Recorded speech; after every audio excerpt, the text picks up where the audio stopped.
Este audiolivro é produzido pela Sociedade do Audiolivro, com narração de Youssef Bacos. Inscreva-se, curta, comente e compartilhe. Se esse conteúdo foi útil, considere contribuir com qualquer quantia, para que todos os dias possamos trazer novos conteúdos e contribuir com a promoção da literatura. Uma boa leitura a todos.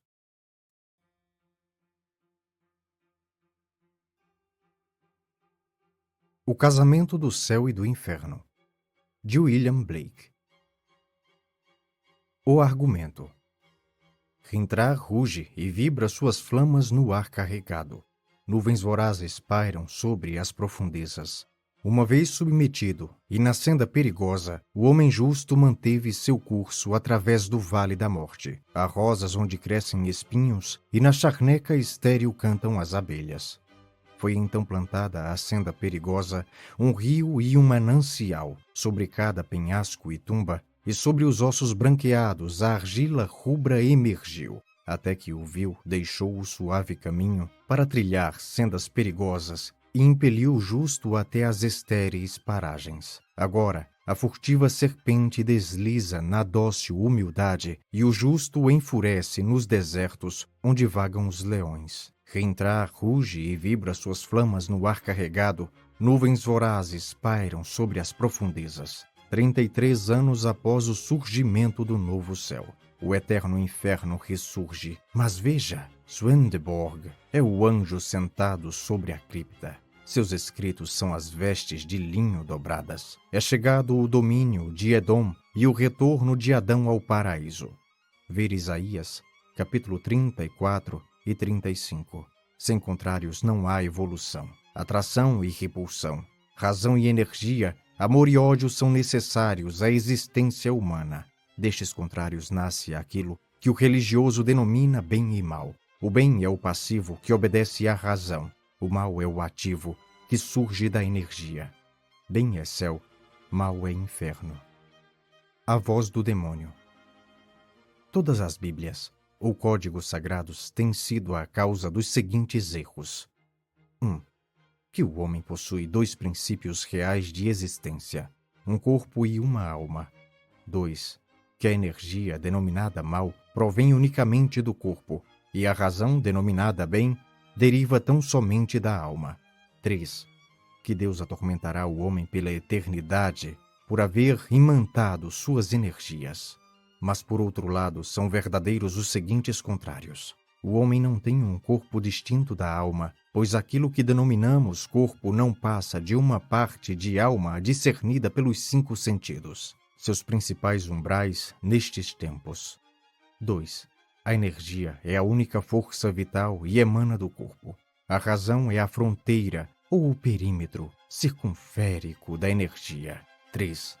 Energia é eterna delícia. Aqueles que reprimem o desejo podem fazê-lo quando este é fraco e passível de ser refreado. E quem o reprime, ou a razão, usurpa seu lugar e governa os relutantes. Uma vez reprimido, ele se torna cada vez mais passivo até não ser mais que mera sombra do desejo. Esta história se encontra escrita no paraíso perdido e o governador ou razão chama-se Messias. E o arcanjo primeiro, mentor das hordas celestiais, se chama demônio ou Satã. Seus filhos chamam-se pecado e morte. Mas no livro de Jó, o Messias de Milton é denominado Satã, pois esta história tem sido adotada por ambos os lados. Na verdade, a razão acabou achando que o desejo fora expulso, mas a versão do diabo pontifica que o Messias caiu e engendrou um paraíso com o que roubou do abismo. Isto é revelado no Evangelho, onde ele roga ao Pai que envie o Consolador ou desejo, de forma com que a razão tenha ideias nas quais se fundamentar. O Jeová bíblico não é senão aquele que habita o fogo flamejante. Sabeis que após sua morte, Cristo tornou-se Jeová. Mas em Milton, o Pai é o destino, o Filho é o racionalismo dos 5 sentidos e o Espírito Santo é o vazio. Uma visão memorável.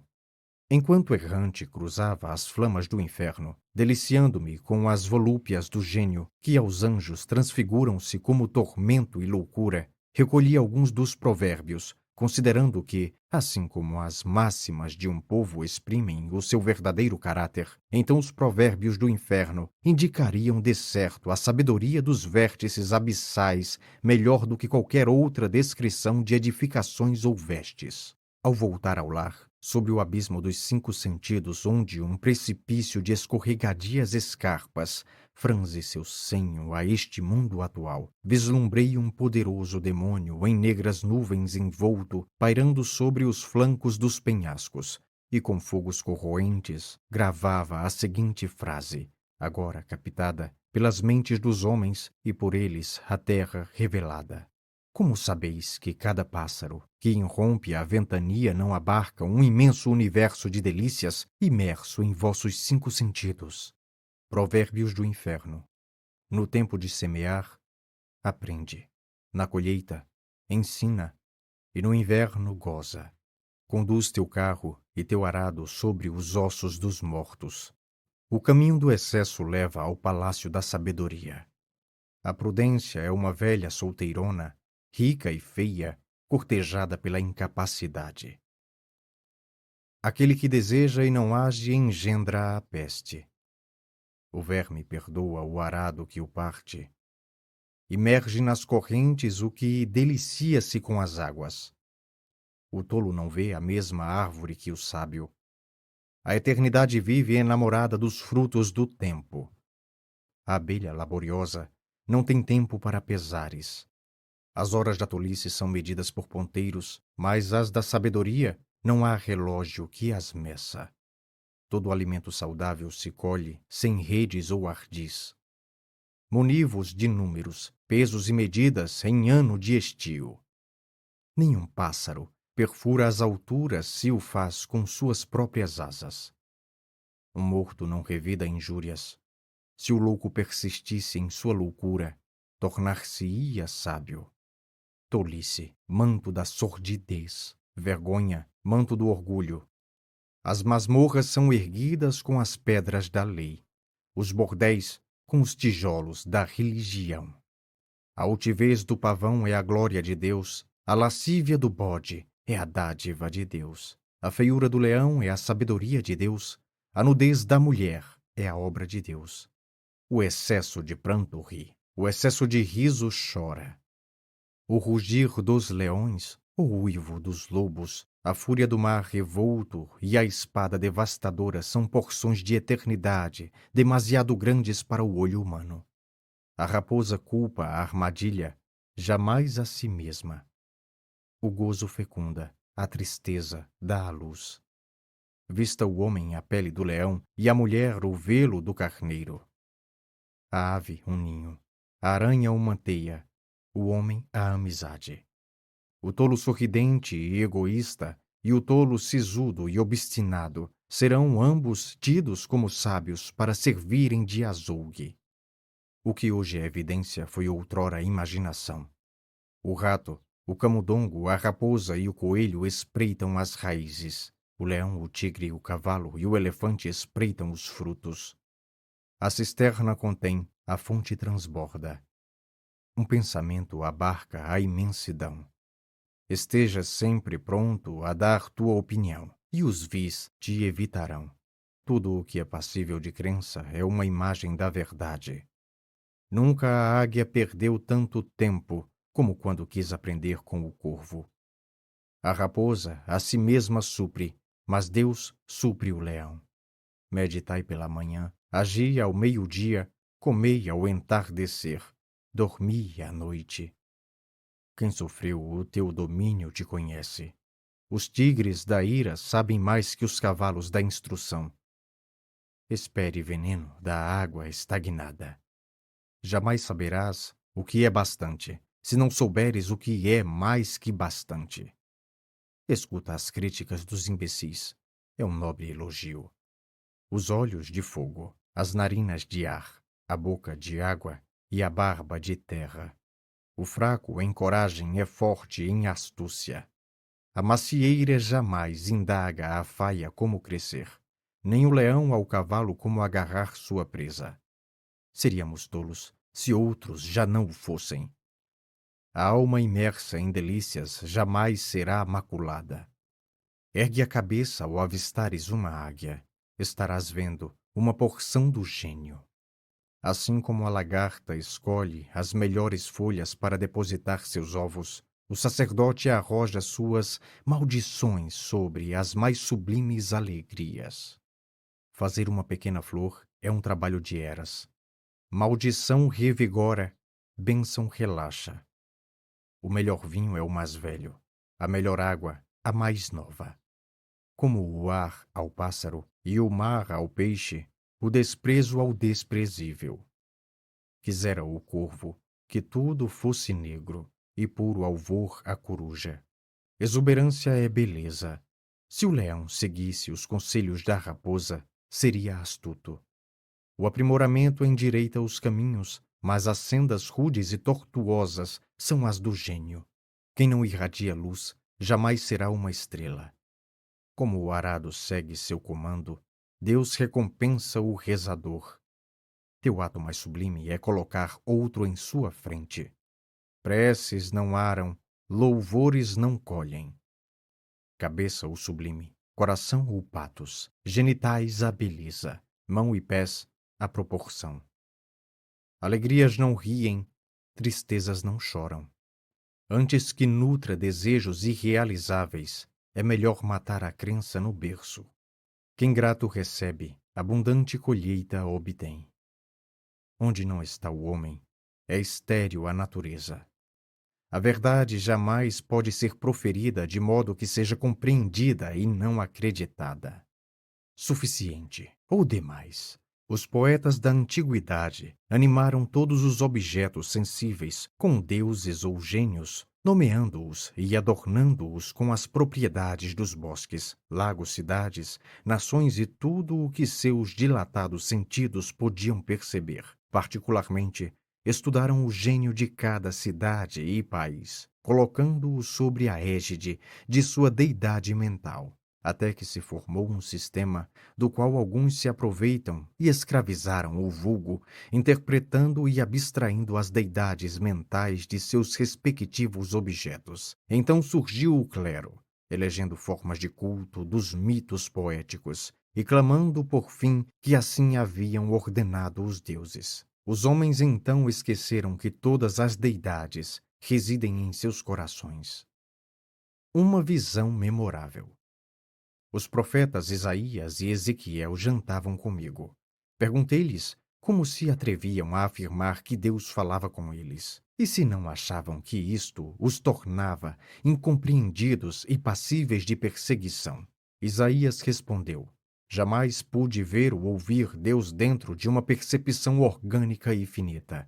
Meus sentidos descobriram o infinito em cada coisa. E como desde então estivesse convicto e recebesse o sinal que a voz da indignação sincera é a voz de Deus, alheio às consequências, escrevi.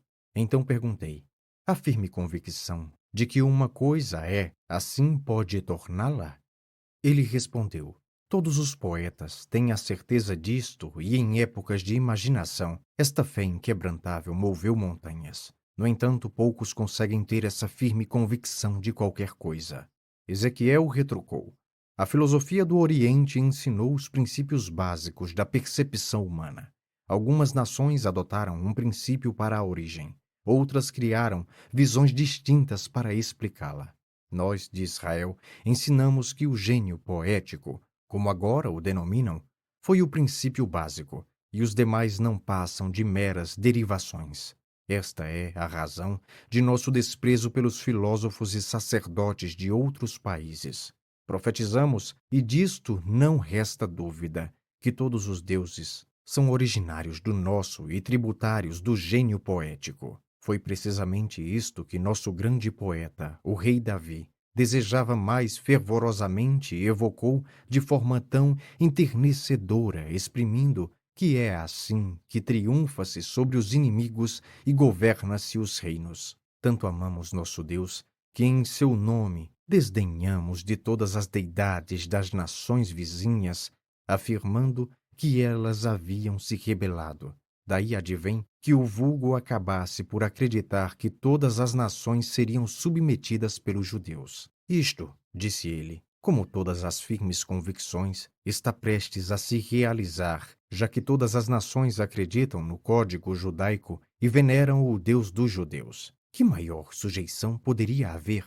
Ouvi assombrado e não pude deixar de confessar minha própria convicção. Terminado o jantar, pedi a Isaías que regalasse o mundo revelando suas obras perdidas. Ele respondeu que nenhuma obra de valor se perdera. Das suas obras, Ezequiel afirmou o mesmo. Também perguntei a Isaías o que levara-lhe a vagar desnudo por 3 anos. Ele respondeu, o mesmo que impeliu nosso amigo Diógenes o grego. Perguntei então a Ezequiel por que deglutira esterco e permanecera por tanto tempo deitado de lado direito e esquerdo. Ele respondeu, para elevar os homens à percepção do infinito. As tribos norte-americanas também utilizam esta prática e poder-se-ia dizer honesto àquele que, resistindo a seu gênio ou consciência, os troca pelo bem-estar e a satisfação imediata. A antiga crença de que o mundo será consumido pelo fogo ao cabo de 6.000 anos é real, como revelaram-me nas profundezas do inferno, pois foi ordenado ao querubim, com a espada de fogo, que abandonasse a guarda da árvore da vida, e quando isso ocorrer, toda a criação será consumida, e vislumbrar-se-á infinita e purificada, pois agora apresenta-se finita e corrompida. E isto ocorrerá mediante a sofisticação do prazer sensual. Mas, antes de tudo, a nação de que o homem tem um corpo distinto de sua alma será abolida. Isto conseguirei através do método infernal, cujos ácidos corrosivos, que no inferno são saudáveis e terapêuticos, ao dissolver as superfícies visíveis, revelam o infinito antes oculto. Se as portas da percepção se desvalecem, cada coisa apareceria ao homem como é, infinita, pois o homem se enclausurou a tal ponto que apenas consegue enxergar através das estreitas frestas de sua gruta. Uma visão memorável. Estava numa casa de impressão no inferno e vi o método pelo qual o conhecimento é transmitido geração pós geração. Na primeira câmara havia um homem-dragão que varria o entulho da boca de uma caverna. Inúmeros dragões escavavam seu interior. Na segunda câmara havia uma víbora enroscada na rocha e na caverna. Outras adornavam-na com ouro, prata e pedras preciosas. Na terceira câmara, uma águia de asas e plumas eólias tornava infinito o interior da caverna. Em torno havia vários homens-águia que edificavam palácios nos enormes penhascos.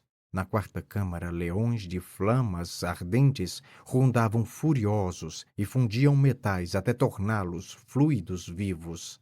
Na quinta câmara, formas sem nome arrojavam os metais ao espaço. Lá eram recebidos pelos homens da sexta câmara. Tomavam a forma de livros e dispunham-se em bibliotecas. Os gigantes que deram existência sensível a este mundo e agora parecem viver a ele acorrentados são, na verdade, causa de sua vida e fonte de toda a atividade. Mas os grilhões são a astúcia das mentes fracas e subjugadas que têm poder suficiente para resistir à energia. Diz o provérbio: o fraco em coragem é forte em astúcia. Assim, o prolífico é uma porção de ser, outra é o devorador. O devorador pensa ver o prolífico acorrentado, mas isto não ocorre. Apenas toma porções de existência, iludindo-se que são o todo. Entretanto, o prolífico deixaria de ser prolífico somente se o devorador, como um mar, recebesse o excesso de seu gozo. Alguns poderiam dizer, não seria Deus o único prolífico? Respondo, Deus apenas age, e é nos seres existentes ou homens. Essas duas classes de homens sempre encontraram-se na terra e serão inimigos.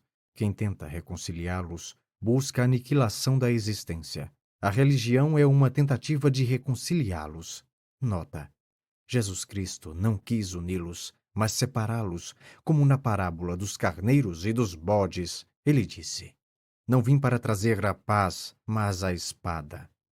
Messias ou Satã, ou o tentador, foi primeiramente considerado como um dos antediluvianos que constituem nossas energias. Uma visão memorável.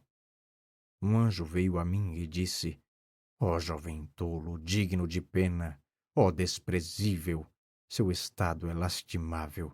Reflete na masmorra de fogos ardentes que tu mesmo erguestes na eternidade, para a qual diretamente caminhas. Respondi-lhe: talvez estejas disposto a mostrar minha eterna morada, e juntos a contemplaremos e veremos qual é a mais aprazível, a minha ou a tua. Então ele conduziu-me por um estábulo e uma igreja, e descemos a sua cripta que dava para um moinho. Passamos por ele e chegamos a uma caverna. Através de um intrincado caminho, penetramos suas escuras e tortuosas entranhas, até que um vão sem limites, algo como um céu abissal, surgiu a nossos pés, e segurando pelas raízes das árvores pairamos sobre a imensidão. Disse: caso te apeteças, mergulharemos neste vazio, e assim veremos se aqui também se encontra a providência. Caso não quiseres, eu o farei. Ele retrucou: não te atrevas. Ó jovem, enquanto aqui permanecemos, contempla tua eterna morada, que logo verás ao dissiparem-se as trevas. Assim fiquei junto a ele sentado nas raízes de um grande carvalho. O anjo ficava suspenso num cogumelo cujo gigantesco chapéu pendia voltado às profundezas. Pouco a pouco contemplamos o abismo infinito, ardente como a fumaça de uma cidade em chamas. Abaixo de nós vislumbrava-se a longa distância o sol, negro, mas brilhante.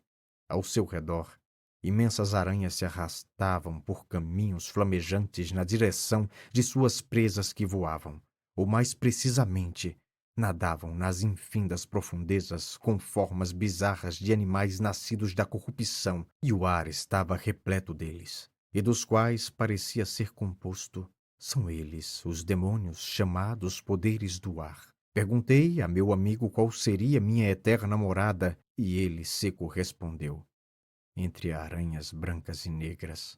Mas neste momento, entre as aranhas brancas e negras, nuvem e fogo eclodiram e rodopiaram através das profundezas, obscurecendo tudo que se via abaixo, de forma que o inferno tornou-se tão negro como o mar e agitou-se com terrível estrondo. Abaixo nada se notava, a não ser uma negra tormenta. Olhamos para o leste, onde vislumbramos, entre nuvens e ondas, uma catarata de fogo e sangue. Não muito longe, divisamos as escamas de uma serpente monstruosa que emergiu e de novo afundou. Por fim, ao leste, a uns 3 graus de distância, surgiu uma crosta flamejante sobre as ondas, erguendo-se lentamente como um grande recife de rochas douradas. Entrevemos 2 globos de fogo carmesins que o mar expelia em colunas de fumaça. Percebemos então que tratava-se da cabeça de Leviatã. Sua fronte rajava-se de listras verdes e púrpuras, como a fronte do tigre. Neste instante pudemos vislumbrar sua boca e suas rubras guelras, que, suspensas sobre a furiosa espuma, tingiam as negras profundezas com raios de sangue, e avançava sobre nós com todo o ímpeto de uma existência espiritual. Meu amigo, o anjo, ascendeu de seu lugar até o moinho. Fiquei só. A visão desvaneceu, encontrando-me agora sentado nas aprazíveis margens de um riacho ao clarão da lua. Escutava o som encantador de um arpista que, tangendo as cordas, cantava. O homem que jamais muda sua opinião é como a água estagnada e engendra os répteis da mente. Alcei voo e saí em busca do moinho, e ali reencontrei meu anjo, que, surpreso, perguntou-me como escapara.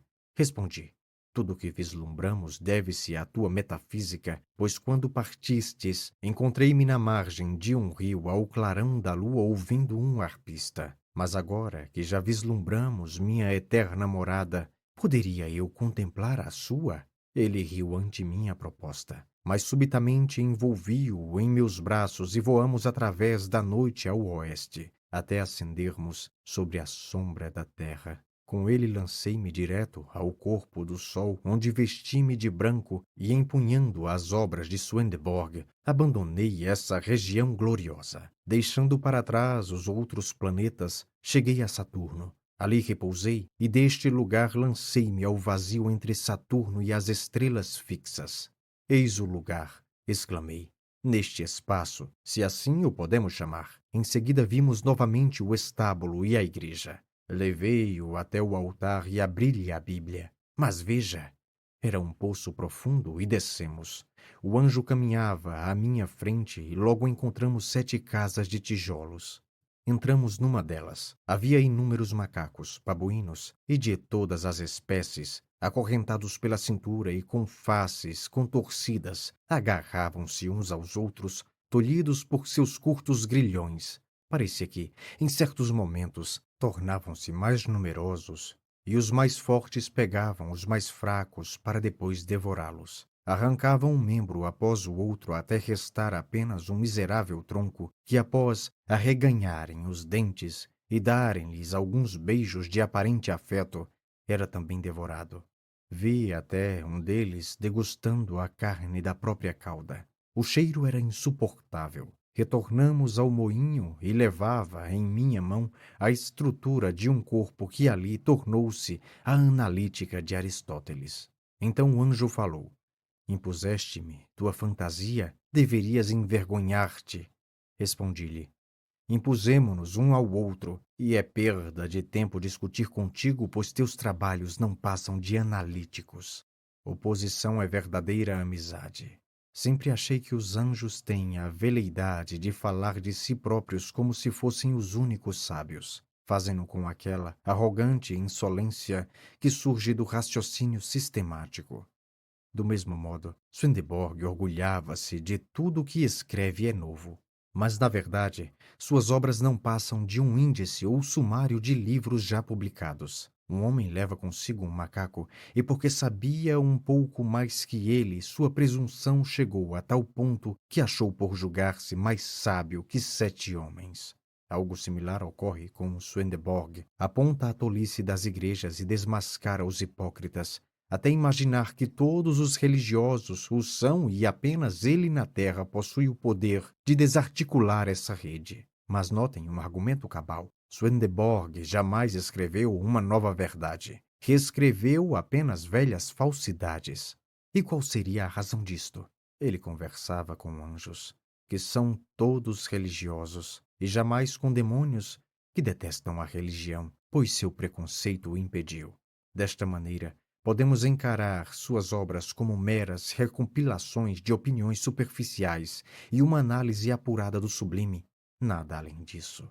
Aqui aponto outro forte argumento. Qualquer pessoa habilidosa poderá, a partir das obras de Paracelso ou Jacob Boehme, escrever 1000 volumes de valor idêntico aos de Swedenborg, e a partir das de Dante ou Shakespeare, um número infinito deles. Mas quando o fizer, espero que não atreva-se a dizer que sabe mais que seu mestre, pois estará apenas empunhando uma vela sob o sol. Uma visão memorável. Certa vez, vislumbrei um demônio numa flama de fogo que, alçando-se ante um anjo sentado numa nuvem, proferiu as seguintes palavras. O culto de Deus consiste em honrar seus dons nos outros homens, cada um segundo o seu gênio, e amar com mais intensidade os homens poderosos. Aqueles que invejam ou caluniam os poderosos têm ódio de Deus, pois não há outro Deus senão eles.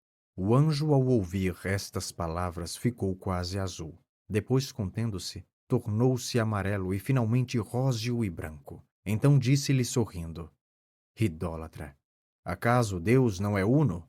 E não é ele visível em Jesus Cristo? E Jesus Cristo não teria sancionado as leis dos 10 mandamentos? E não seriam os demais homens tolos, pecadores e nulidades? O demônio retrucou. Mais um tolo no moinho com trigo, e mesmo assim a tolice dele não separar-se-á. Se Jesus é o maior dos homens, deverias amá-lo com a maior veneração. Agora ouve de que forma ele sancionou os 10 mandamentos. Não teria ele zombado do sabate de Deus? Não teria ele matado aqueles que por ele morreram? Não teria ele ficado alheio à lei da mulher adúltera? Não teria ele roubado o labor alheio para sustentar-se? Não teria ele dado falso testemunho ao recusar defender-se ante Pilatos? Não teria ele cobiçado ao orar por seus discípulos e quando pediu-lhes que sacudissem o pó de seus pés ante os que lhe recusavam abrigo? Por isso afirmo, não existe virtude possível que não possa romper as leis desses 10 mandamentos. Jesus era totalmente virtuoso, mas agia por impulsos e não por regras. Ao terminar seu discurso, contemplei o anjo que estendia seus braços, abraçando a flama de fogo, e assim foi consumido e se alçou como Elias. Nota: este anjo, tornado agora demônio, é meu amigo do peito. Frequentemente lemos juntos a Bíblia em seu sentido infernal ou diabólico, que o mundo há de ter se trilhar o caminho correto. Também possuo a Bíblia do inferno, que o mundo terá, quer queira, quer não. A mesma lei para o boi e o leão é a opressão. Uma canção de liberdade. A eterna fêmea gemeu, foi ouvida por toda a terra. A costa de Albion está doente e silente. Desfalecem os prados americanos. As sombras da profecia estremecem ao longo dos rios e lagos. Murmurando pelo oceano, França, arrasa tua masmorra.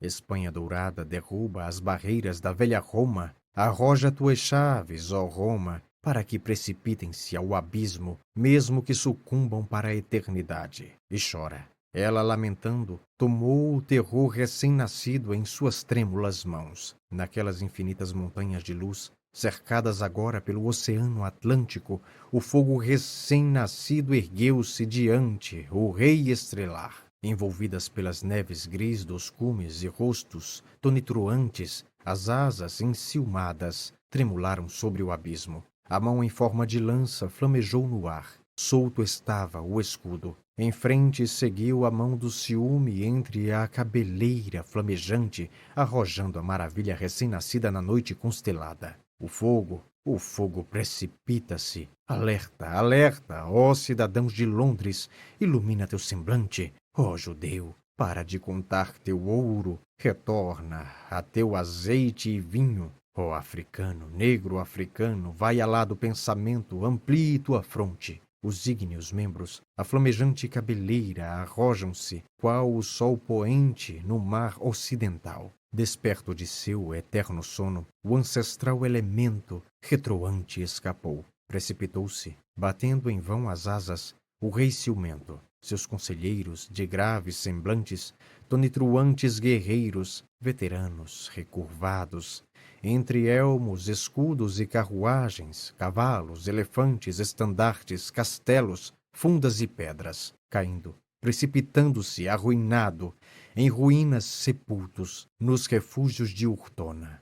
Toda noite, entre as ruínas estão suas lúgubres flamas, esmaecidas, emergem em torno ao taciturno rei, com trovão e fogo, conduzindo suas hostes estelares pelo devastado deserto. Ele promulga seus 10 mandamentos, erguendo suas pálpebras brilhantes sobre o abismo e em profunda e soturna consternação, onde o filho do fogo em sua nuvem oriental, enquanto a manhã orna com plumas seu dourado peito, desdenhando as nuvens escritas com maldições, grafa a pétrea lei no solo, libertando os eternos cavalos dos refúgios da noite, gritando: o império caiu, e agora terão o fim o leão e o lobo. Coro. Que os sacerdotes do corvo da aurora, não mais em negro mortal, maldigam com sua rouca voz os filhos da alegria, nem que seus aceitos irmãos, a quem enquanto tirano denomina livres, fixem parâmetros ou construam telhados, ou que a pálida luxúria religiosa chame aquela virgindade que deseja, mas não age, pois tudo que vive é sagrado. Fim.